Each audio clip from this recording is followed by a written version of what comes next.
Everyone in that five-star hotel thought she was invisible, just a cleaning lady pushing a mop across marble floors. But when five armed men cornered a billionaire and whispered, "Tonight you die," they made one fatal mistake. They ignored the woman they called nobody, because in less than 1 minute, the maid they threatened became the only reason a billionaire walked out alive. And what happened next shocked the entire world. Naomi Reed worked nights at a luxury hotel in Manhattan, when the city's shine dulled and truth came out in reflections on polished marble floors. She scrubbed quietly, emptied trash without a sound, and kept her eyes lowered, not out of fear but out of instinct. Being unseen had become her armor.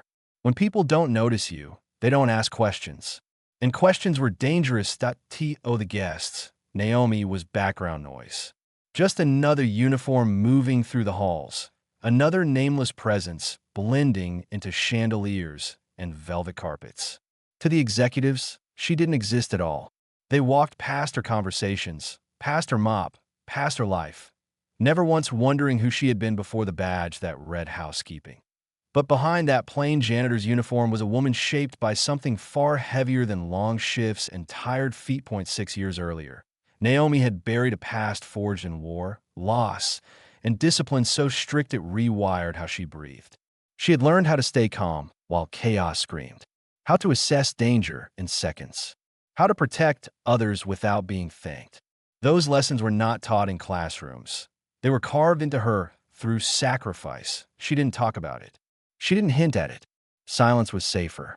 Silence meant survival. Every night, as she pushed her cart down the hallway, Naomi memorized exits without meaning to. She noticed the security cameras that blinked lazily in corners. She counted footsteps. Old habits never truly leave. You just learn to hide them better. And one noticed the way her posture stiffened when voices rose. And one noticed how her hands clenched when tempers flared. And one noticed the quiet strength in her walk. Because no one ever looks twice at a maid. And that was exactly how Naomi wanted it. But fate doesn't care about uniforms or titles. And on one ordinary night, under crystal lights and billion-dollar smiles, something was about to happen that would drag Naomi Reed out of the shadows. The silence she had guarded for 6 long years was about to shatter. And once it did, nothing would ever be the same. At exactly 8:41 p.m., the revolving doors of the hotel turned, and 5 men stepped into the lobby. They didn't rush, they didn't hesitate, they didn't look around and all like tourists or flash irritation like executives late for meetings. They moved with purpose, dark coats, measured steps, eyes that scanned reflections instead of faces. Anyone trained to spot danger would have felt it instantly. The temperature of the room changed the moment they entered. These men weren't here to be seen. They were here to finish something. Naomi noticed she was wiping fingerprints off a brass railing near the elevators when her spine stiffened. Her mop slowed. Her breathing adjusted. Something old and buried rose quietly to the surface. The way they walked, spread out, covering angles. The way one of them casually positioned himself near the exits. Not businessmen, her mind whispered. Not thieves. The billionaire stood near the concierge desk, laughing softly into his phone, unaware that his life had just been reduced to seconds. He was powerful, wealthy, untouchable. At least, that's what the world believed. Tonight, that illusion was about to die. The leader stepped forward, thought he was tall, calm, almost polite. With one smooth motion, he raised a suppressed handgun and aimed it directly at the billionaire's chest. The sound that followed wasn't loud, just a dull, controlled thump. The billionaire froze as so did the lobby. Screams tried to form but died in throats as 2 of the other men moved with terrifying efficiency. One struck the nearest security guard before he could reach his radio. Another grabbed his second guard, slamming him into a marble column hard enough to knock the fight out of him. Within seconds, the lobby's protection was gone. Too fast, too clean. High above, security cameras blinked once, then looped old footage. Smiling guests, empty hallways, a peaceful lobby that no longer existed. The trap was perfect. The billionaire's phone slipped from his hand and shattered on the floor. His knees trembled as the gun pressed closer. "You made powerful enemies," the leader said calmly, voice low and steady. and powerful enemies don't send warnings. The billionaire opened his mouth, but no sound came out. That's when the leader noticed Naomi. She stood several feet away, frozen mid-motion, her cleaning cart beside her. A name tag, a uniform, a woman no one had looked at twice all evening. The leader smirked. He turned the gun slightly. Not enough to aim, just enough to remind her it was there. "Walk away, cleaning lady," he said with a sneer. "Stay invisible." The words hit harder than he knew. For a moment, Naomi didn't move. Her heart wasn't racing. It was steady, focused. The chaos around her blurred as her mind clicked into something she hadn't accessed in 6 years. Training resurfaced. Scenarios, angles, timing. She looked at the 5 men again, really looked this time. Point 1 guarding the exits, point 1 near the elevators, point 2 watching the crowd. Leader distracted by his target, point 5 men. 1 billionaire. Dozens of civilians frozen in fear, and 1 maid no one believed could matter. Naomi lowered her eyes. Her shoulders slumped. Her posture changed. She became exactly what they expected, small, frightened, obedient. Her fingers tightened around the handle of the mop, just for a second, before she released it. "I'm sorry," she whispered, her voice soft, shaking just enough to convince them. "I didn't see anything." The leader chuckled. "Smart," he said. "That's how you survive." Naomi nodded and began to push her cart away. Slowly, deliberately. Every step was calculated. She passed the concierge desk, counting the distance. She passed a fallen guard, noting the angle of his dropped baton. She listened to the rhythm of their breathing, the way professionals exhale before violence. And one stopped her. Why would they? She was just a maid. She reached the corner of the lobby, the shadow near the service hallway. The place cameras never quite covered. The place staff disappeared into without notice. The moment she crossed into that shadow, Naomi Reed vanished. Her walk changed. Her hands moved with purpose. From beneath the cleaning cart, she pulled free something hidden behind stacked towels, a compact object wrapped in cloth. Her jaw tightened as muscle memory took over. 0.6 years of silence, 0.6 years of restraint. Gone. She inhaled once. Then she moved. Not away from danger, but straight toward it. Because walking away didn't mean leaving. It meant choosing the angle no one expected. And in the next few seconds, the 5 men who thought they controlled the room were about to learn a brutal truth. They hadn't seen Naomi at all. And that was their biggest mistake. Inside the narrow supply corridor, Naomi stopped pretending. The slouch in her shoulders vanished. The fear drained from her face. The quiet, invisible janitor dissolved into memory. In her place stood someone older. Sharper. Awake. The soldier returned. The hum of fluorescent lights overhead became white noise as years of combat training snapped back into alignment, as natural as breathing. Angles. Distance. Timing. Naomi's eyes traced the corridor automatically, cataloging everything. Metal shelves bolted to concrete. A fire extinguisher mounted at shoulder height. A maintenance door 3 steps behind her. Exits weren't something you looked for in war. They were something you always knew. Her hands no longer trembled. They remembered. She adjusted her grip on the cloth-wrapped object she'd pulled from the cart. Nothing sophisticated, nothing flashy. Tools. Improvised. The kind soldiers learned to trust when plans collapsed and survival depended on instinct rather than equipment. Naomi closed her eyes for half a second, and memories broke through. Her husband's laugh, soft, surprised, the night before he shipped out and promised he'd be back before the leaves fell. Her children's faces pressed against a fogged window as she left for training, small hands waving, not understanding why their mother had to learn how to fight instead of how to stay. She remembered the desert heat, the sound of distant mortars, the way time slowed when lives depended on decisions made in heartbeats. She remembered freezing once, just once at IT was long enough to lose everything that mattered. Never again, she had sworn into the silence of a hospital room. Never again would fear decide who lived and who didn't. Never again would she stand by and watch violence take what it wanted. That promise echoed now, steady and unbreakable.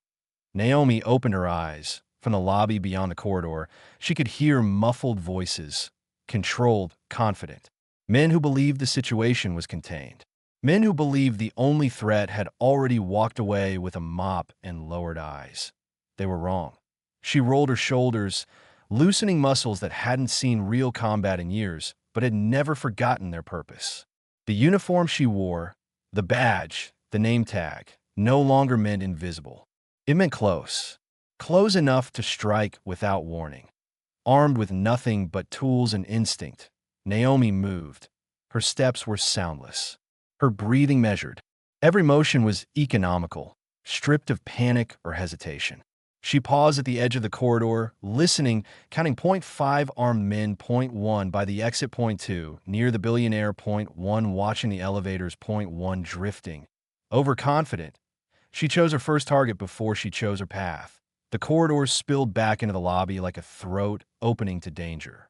Crystal chandeliers glittered above frozen guests. The Billionaire stood pale and shaking, a gun still trained on his chest. None of them saw Naomi step out of the shadows. The first man fell without a sound. His surprise registered only as confusion before his body hit the marble floor. Naomi was already moving as the second turned, instincts finally screaming too late. Shouts erupted. Weapons swung. Glass shattered. The illusion of control exploded in seconds. Naomi didn't fight with rage. She fought with clarity.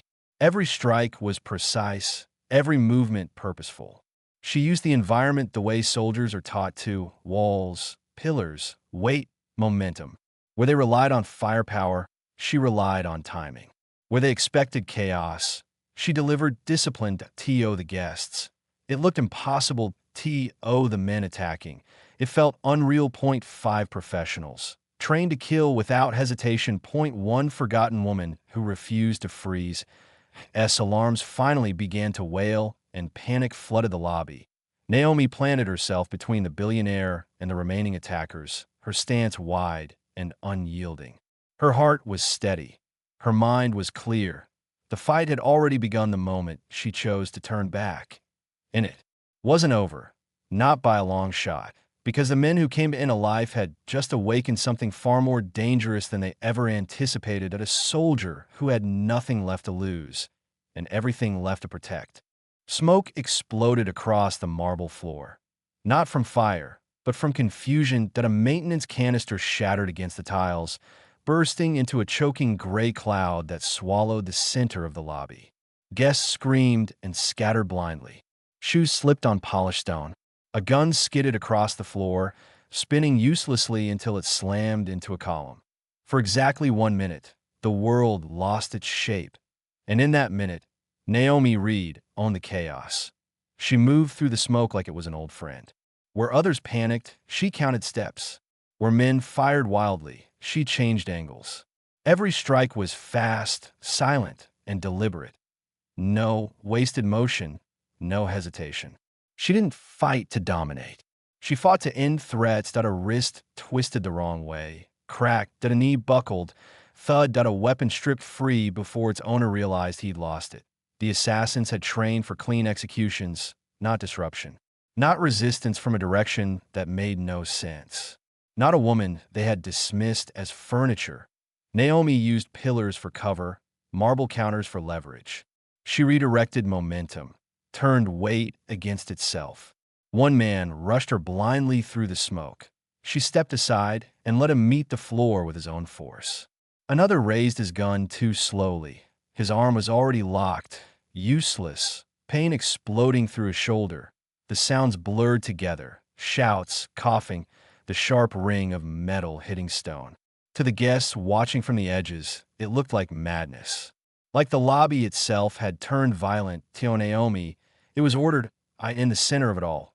The Billionaire stood frozen, pressed against the concierge desk, smoke stinging his eyes. Through the haze, he caught glimpses, movements too controlled to be random, too precise to be luck. He recognized something then. Protection.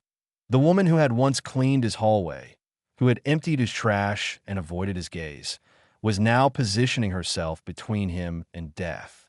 Every time danger moved toward him, she intercepted it. Every time a gun swung his way, She redirected the threat somewhere else. She was a shield, and she never once looked back to see if he was watching. The smoke began to thin. Shapes emerged. One man lay unconscious near the elevators. Another groaned, clutching his arm at an impossible angle. A third struggled to rise, only to collapse again as his legs gave out beneath him. The fourth didn't move at all. Four men down. The lobby was wrecked, marble scuffed, glass shattered, blood staining the pristine floor. Alarms wailed now, loud and relentless. Guests huddled behind furniture, staring in disbelief. And then there was one. The last attacker stood near the exit, chest heaving, weapon shaking in his hands. For the first time since he'd entered the building, fear crept into his eyes. Not the fear of being caught, but the fear of being wronged. He stared at Naomi. Really stared. Not at the uniform. Not at the name tag. I could see the stance. The calm. The eyes that never left his hands. He finally understood. This hadn't been bad luck. This hadn't been coincidence. He had underestimated the wrong person. Naomi took one step forward, then another. The smoke cleared completely, revealing the truth in full view of everyone watching. Guests, staff, the billionaire himself. The fight was over. The outcome was decided the moment she stopped being invisible. And the man standing across from her knew it. Because for the first time that night, he was the one who felt unseen and utterly powerless. The police arrived to flashing lights and shattered silence. Officers flooded the lobby, weapons raised, shouting commands into the chaos. The last attacker was taken down without resistance. Paramedics rushed in. Guests spilled stories all at once, voices overlapping, hands shaking, pointing toward Naomi, still standing, still steady, still between the billionaire and the aftermath. Phones were already raised. Someone had been recording from the second the smoke exploded. Another had caught the moment a gun skidded across the floor. A third zoomed in on Naomi, blood on her sleeve. Eyes calm in a room that had fallen apart. WY morning, the videos were everywhere that a Maid fighting off assassins at a billionaire saved by the woman no one noticed. The internet did what it always does. It chose sides of T first. She was a hero. Then the question started. Comment sections sharpened into weapons. Anonymous accounts dissected her movements, her past, her silence. Powerful people, uncomfortable with the truth, began rewriting the story before it could settle. They called her unstable. They said she exaggerated.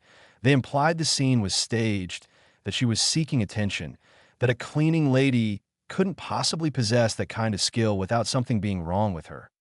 Naomi didn't respond right away.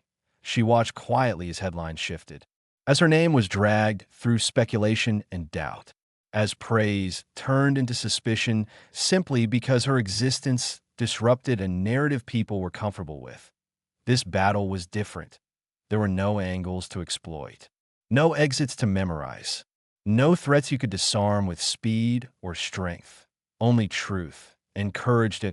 So Naomi did the bravest thing of all. She stepped forward, not in a uniform this time, not in shadows, but in front of cameras, microphones, and a world that had already decided who she was allowed to be.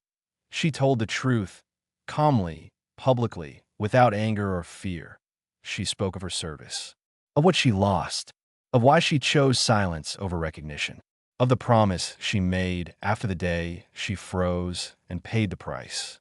She explained that survival didn't always look heroic, and that sometimes it looked like cleaning floors so you could keep breathing. She didn't beg to be believed. She didn't raise her voice. She simply spoke, and the truth didn't whisper, IT roared. Because once the full story surfaced, records confirmed, witnesses aligned, lies unraveled, the noise shifted. The same voices that doubted her went quiet.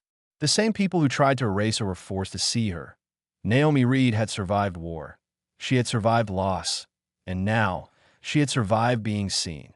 The real battle wasn't fought in that lobby, that IT was fought in the light. And this time, she stood unafraid. Naomi didn't become a hero that night. She simply stopped letting the world decide her worth.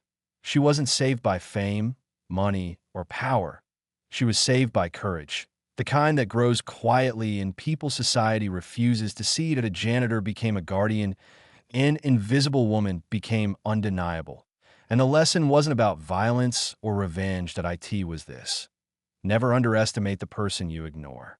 Because sometimes the one cleaning the floor is the only reason you're still standing. And once seen, she can never be erased again.